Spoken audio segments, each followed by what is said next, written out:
મારી હર્ષિધિના રામ છે, મારી સધીના રામ છે.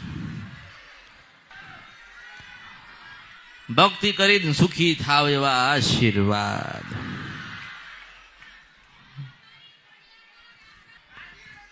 જે ભક્તિ કરતા હોય એની કરતા રહેજો. જે તમારા પૂર્વજો માતા મૂકીને ગયા છે એને છોડતા નહીં, એને મૂકી ના દેતા, એની ભક્તિ ચાલુ રાખજો. તમારા વડીલને, તમારા પૂર્વજોને જે માતાઓ મળી, જે માતાઓ તમે લઈને બેઠ્યા છો, જેની ભક્તિ તમે કરો છો, જેની ભક્તિ તમારા પૂર્વજો કરીને ગયા, તો એ જોગ માયા એમને એમણી મળી હશે.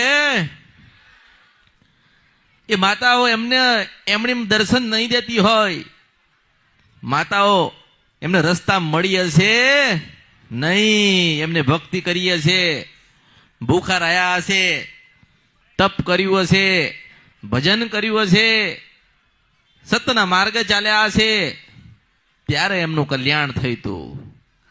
એ તો તમારા પૂર્વજો ભક્તિ કરીને ભગવાનના ઘેર ગયા, માતાજોની ભક્તિ કરીને ભગવાનના ઘેર ગયા. પણ એ માતા તો તમને આપી ને, તમારા પૂર્વજોએ આપી ને. તમે પણ એવી સેવા કરો, તમે પણ એવી ભક્તિ કરો કે જેવા સુખી તમારા વડીલો ને તમારા પૂર્વજો થયા ને એના 10 ગણા તમે સુખી થાવ મેળવીશું.